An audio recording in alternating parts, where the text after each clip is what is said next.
जय हिंद दोस्तों। आज हम पढ़ेंगे प्रायद्वीपीय पठार एवं पर्वत के बारे में। दोस्तों, इससे पहले हम पिछली वीडियो में पढ़ चुके हैं भारत के भौगोलिक विभाजन पार्ट 1 में उत्तर पर्वतीय प्रदेश और उत्तर के विशाल मैदान के बारे में।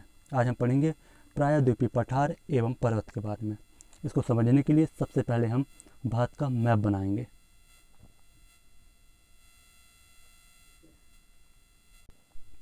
दोस्तों, अब हम समझ लेते हैं प्रायद्वीपीय पठार। इससे पहले हम समझते हैं कि प्रायद्वीप कहलाता क्या है।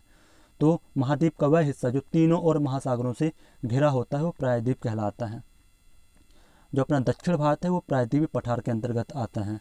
तो ये वाला पूरा एरिया दक्षिण भारत का ये प्रायद्वीपीय पठार के अंतर्गत आता है। तो प्रायद्वीपीय पठार भारत के पूरब में बंगाल की खाड़ी, यहाँ पर बंगाल की खाड़ी, दक्षिण में हिंद महासागर और पश्चिम में अरब सागर। तो ये तीनों महासागरों से घिरा हुआ है, इसलिए प्रायद्वीप कहलाता है पूरा दक्षिण भारत। और प्रायद्वीपीय भारत के उत्तर में पश्चिमी सिरे पर अरावली पर्वत, ये यहाँ पर है अरावली पर्वत, और यहाँ पर है राजमहल की पहाड़ियाँ। तो यहाँ से लेके ये पूरा एरिया यहाँ दक्षिण में कन्याकुमारी तक ये पूरा प्रायद्वीपीय दक्षिण भारत का प्रायद्वीपीय पठार कहलाता है। इसका विस्तार इस पूरे एरिया में है प्रायद्वीपीय पठार का। और साथ में ही मेघालय का शिलोंग पठार, मेघालय का पठार या शिलोंग पठार, ये प्रायद्वीपीय पठार का पूर्वी हिस्सा कहलाता है, ये यहाँ पर रहता है। दोस्तों, इसके बाद देख लेते हैं सतपुड़ा पहाड़ी के उत्तर में नर्मदा भ्रंश घाटी। तो यहाँ पर ये सतपुड़ा पहाड़ी है और इसके उत्तर में यहाँ पर नर्मदा भ्रंश घाटी और इसके दक्षिण में ताप्ती भ्रंश घाटी है। तो ताप्ती नदी के मुहाने से लेकर पश्चिमी तट के साथ साथ केरल की कार्डमम पहाड़ी तक ये पश्चिमी घाट पर्वत का विस्तार है। तो यहाँ से लेकर यहाँ तक ये पश्चिमी घाट पर्वत का विस्तार है।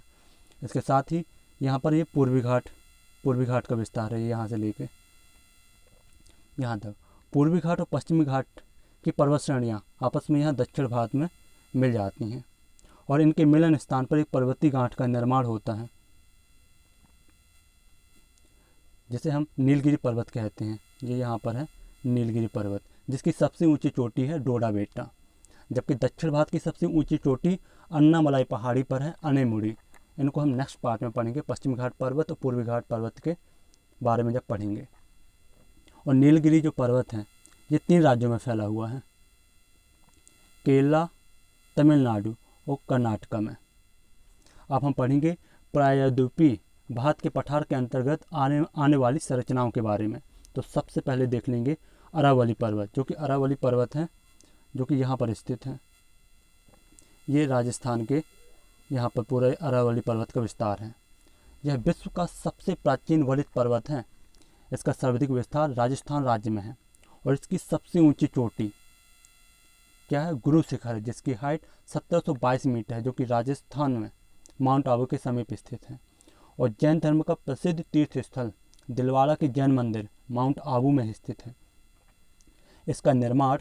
इन मंदिरों का निर्माण भीम प्रथम के सामंत विमल ने करवाए थे।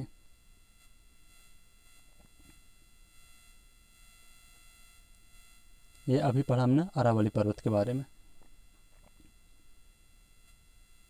अब हम पढ़ेंगे मालवा के पठार के बारे में। तो मालवा को पठार से पढ़ने से पहले हम ये देख लेते हैं ये मध्य प्रदेश में इसकी लोकेशन कहाँ पर है। तो इसमें हम मध्य प्रदेश का डायग्राम बना लेते हैं पहले।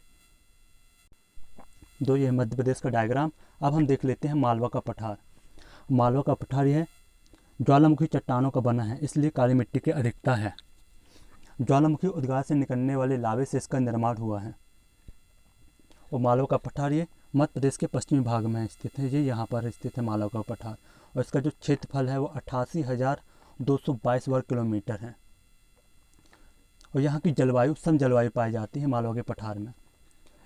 इसमें चंबल नदी, काली सिंध, क्षिप्रा, पार्वती, बेतवा आदि नदियाँ यहाँ पर प्रवाहित होती हैं मालवा के पठार में।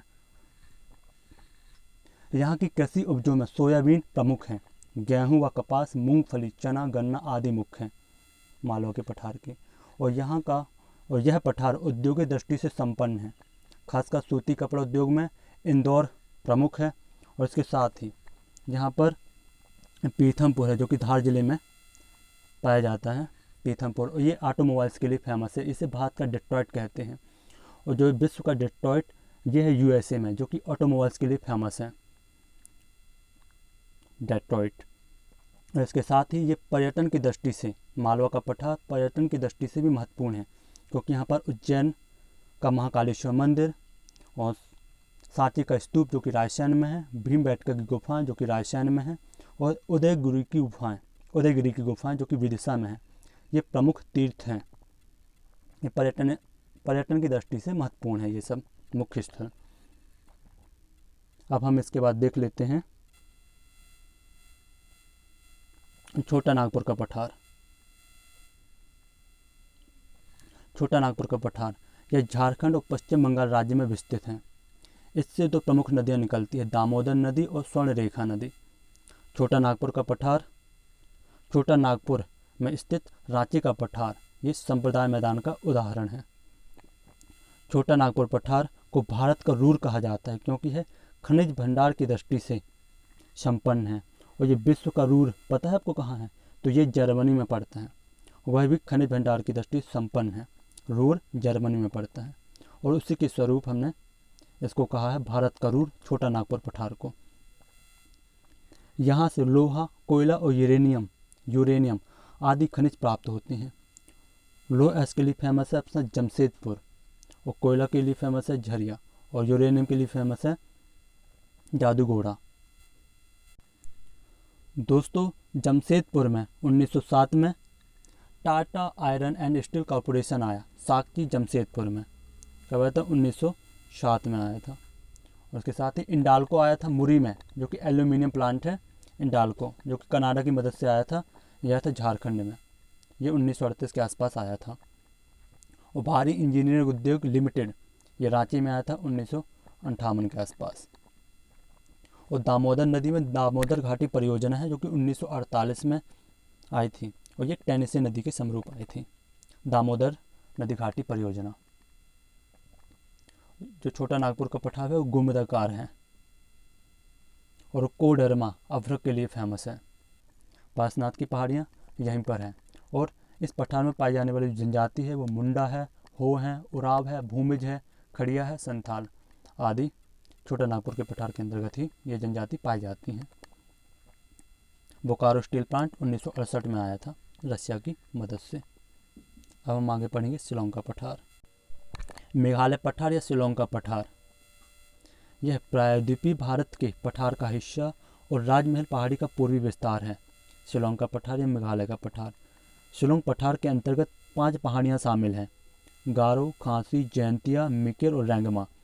शिलोंग पठार के अंतर्गत शामिल गारो, खासी, जैंतिया ये मेघालय में स्थित हैं, जबकि मिकिर और रेंगमा पहाड़ी शिलोंग पठार के अंतर्गत ये असम में स्थित हैं।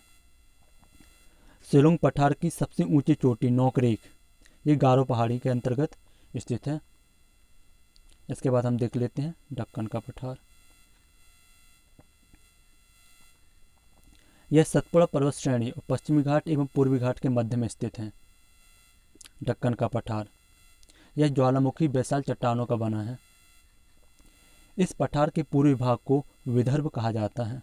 इसके अंतर्गत प्रमुख पहाड़ियाँ मिलती हैं, जो कि हरिश्चंद्र पहाड़ी है, बालाघाट पहाड़ी है, अजंता पहाड़ी है और गावलगढ़ पहाड़ी, जो कि महाराष्ट्र में स्थित है। इसके साथ ही दक्कन पठार के अंतर्गत ही दंडकारण्य का पठार, जिसका विस्तार मुख्य रूप से छत्तीसगढ़ और उड़ीसा राज्य में है। बस्तर का पठार भी इसी का हिस्सा है, जहाँ भारत में टीन का एकमात्र भंडारण है। दोस्तों, यह है दक्कन का पठार, यह छोटा नागपुर का पठार, यह कर्नाटक का पठार, और यह है मेघालय का पठार, और यह है मालवा का पठार।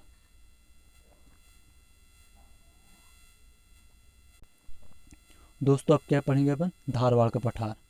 तो यह कर्नाटक राज्य में स्थित है। यह परिवर्तित चट्टानों से बना है।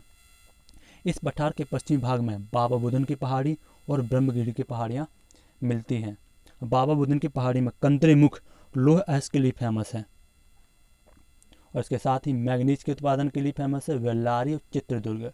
और यहाँ की कोलार और हट्टी ये गोल्ड माइंस के लिए फेमस है, कोलार और हट्टी। और हासरभट्टा में है हासरहट्टा में बागवानी अनुसंधान केंद्र है।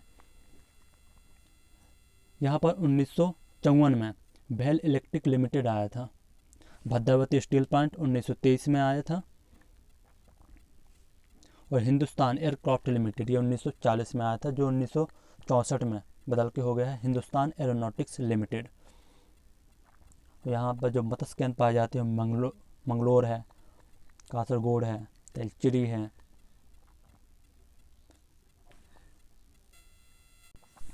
दोस्तों इसके बाद हम पढ़ेंगे विंध्याचल श्रेणी के बारे में।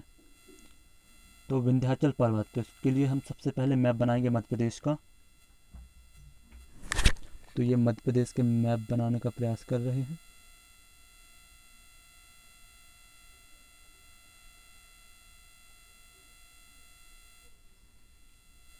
मध्य प्रदेश का मैप है और इसके बीच से यहाँ पर अमरकंटक है, जिससे यहाँ पर इससे निकलती है अपनी नर्मदा नदी। यह भारत की 5वीं सबसे बड़ी नदी है और इसके उत्तर में है विंध्याचल पर्वत श्रेणी। ये यहाँ पर है विंध्याचल पर्वत श्रेणी। इसकी 2 शाखाएं हैं, एक यहाँ पर है भांडेर श्रेणी और एक यहाँ पर है कैमूर श्रेणी। विंध्याचल पर्वत लाल बलुआ पत्थर और क्वार्टज से निर्मित है। विंध्याचल पर्वत विश्व की प्राचीनतम पर्वत श्रेणियों में गिना जाता है। इसे अवशिष्ट पर्वत कहा जाता है। विंध्याचल पर्वत के पूर्व में वही कैमूर और भांडेर हैं।